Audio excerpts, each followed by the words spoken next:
ఏపీలో పలు ప్రాంతాల్లో నెలకొని ఉన్న డోలి కష్టాలకు కూటమి ప్రభుత్వం ముగింపు పలకనుందని డిప్యూటీ సీఎం అన్నారు.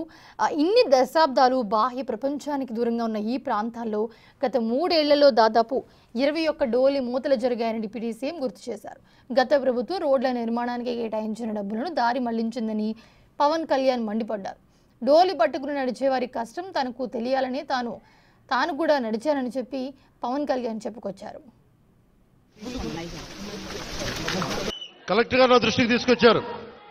ఇది పైకి మనం ఎంతవరకు వెళ్తాం ఆగుదామంటే ఒకటే మాట చెప్పారు కలెక్టర్ గారికి. 1 కిలోమీటర్ నడిస్తే కానీ సాధక బాధలు తెలియవు నాకు, కనీసం నేను నడవాలి. నేను అలాంటిది 4 డోలీ పట్టుకొని ఒక గర్భిణీ స్త్రీని పట్టుకొని ఎంత ఇబ్బంది పడతారో బాధ నాకు తెలియాలంటే ముందు నేను నడవాలి, నేను నడుస్తాను దీనికని చెప్పాను.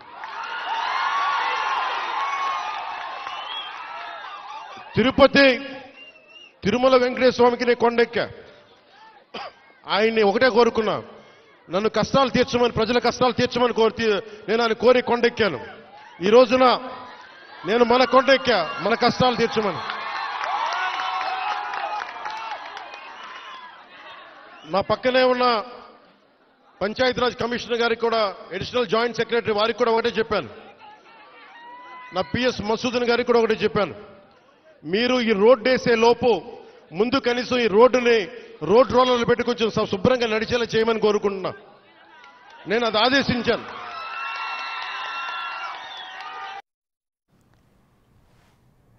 వెనుకబడిన ప్రాంతాలకు కోట్లాది రూపాయలు ఇస్తే గత ప్రభుత్వం నిధులు దారి మళ్లించిందని పవన్ కళ్యాణ్ మండిపడ్డారు. రుషికొండ ప్యాలెస్ పై ఉన్న శ్రద్ధ ఇక్కడ గిరిజన గ్రామాల్లో రోడ్లు వేయడానికి శ్రద్ధ లేకపోయిందని పవన్ కళ్యాణ్ తీవ్ర స్థాయిలో ఫైర్ అయ్యారు. డబ్బులు లేకపోయినా మన వెనకబడ్డ జిల్లాల కోసం 700 కోట్ల రూపాయలు నిధులు ఇస్తే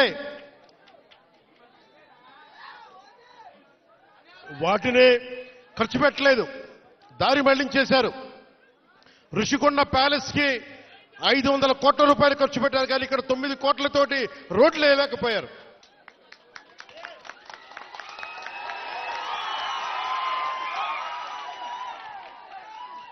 నేను ఈ రోజున దీన్ని ఆధారం చేసుకొని ఒకటే చెప్తా ఉన్నాను.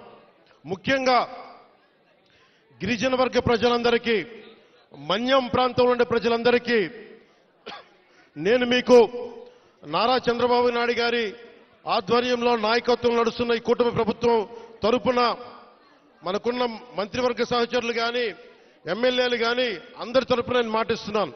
మీకోసం అహిర్నిశలో ఎండనక వాననక పనిచేయడానికి మేము సంసిద్ధంగా ఉన్నాం. తనను పదే పదే సీఎం అని పిలుస్తూ ఉన్న అభిమానులను పవన్ అడ్డుకున్నారు. మీరంతా సినిమాలకు రావాలన్నా రోడ్లు ఉండాలి కదా అని సరదాగా కామెంట్లు చేశారు ఆయన. ఇక్కడి నుంచి ప్రతి 2 నెలలకు కనీసం 10 నుంచి 15 రోజుల గిరిజన ప్రాంతాలైన విజయనగరం, పార్వతీపురం, అరకు ప్రాంతాల్లో పర్యటిస్తానని హామీ ఇచ్చారు డిప్యూటీ సీఎం పవన్ కళ్యాణ్.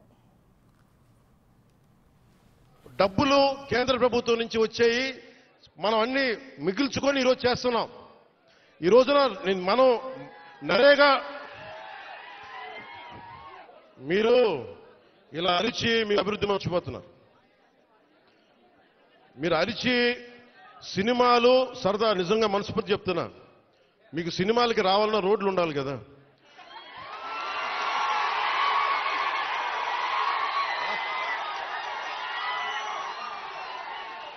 అలాగే మీరు ఉపాధి అవకాశాలు కావాలన్నా డబ్బులు ఉండాలి. డబ్బులు రావాలంటే ఎక్కడి నుంచి చేస్తాం? వెనకాల పెరట్లో చెట్లు కొడితే డబ్బులు వస్తాయా? మనం ఏదో స్కిల్ నేర్చుకోవాలి, ఒక సమర్థత ఉండాలి. దానికోసం మనం సంపూర్ణమైన ప్రయత్నం చేస్తా ఉన్నాం. నేను మీకు ఈరోజు మాటిస్తున్నా, నేను 2017లో చెప్పినప్పుడు మాట ఇచ్చాం, వెనక్కి వెళ్ళాం, నిలబడ్డాం. అలాగే ఈ రోజున ఇంకో మాట ఇస్తున్నాం. గౌరవ ముఖ్యమంత్రి నారా చంద్రబాబు నాయుడు గారి తరపు నుంచి కానీ, కూటమి ప్రభుత్వం తరపు నుంచి కానీ, మన మంత్రివర్గ సహచరులు కానీ, ఎమ్మెల్యేల తరపు నుంచి నేను ఒకటే మాట ఇస్తున్నా. ఇక్కడికి ఈరోజు వచ్చి రోడ్ల కోసమే రాలేదు నేను. మీ కష్టాలు తెలియాలి, మీ బాధలు తెలియాలి. నేనున్నా ఈ రోజున.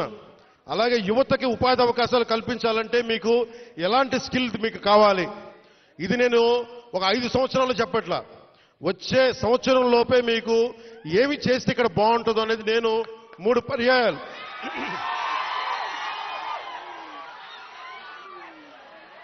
నేను 6 నెలలు అయింది ప్రభుత్వం వచ్చి, ప్రతి 2 నెలలకి నేను మన విజయనగరం జిల్లాలో కానీ, మన పార్వతీపురంలో కానీ, అరకు ప్రాంతాల్లో కానీ, గిరిజన జిల్లాలో కానీ అన్నింట్లో కూడా నేను కనీసం ప్రతి 2 నెలలకి 10 నుంచి 15 రోజులు గిరిజనులతోనే గడపాలి, మన ప్రాంతాల్లోనే గడపాలని కోరుకున్నాను. ఎందుకంటే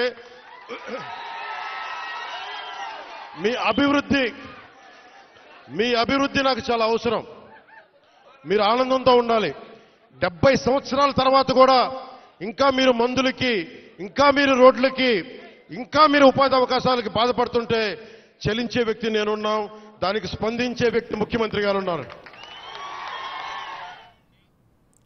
జోరు వానలోనే పవన్ పర్యటన సాగింది.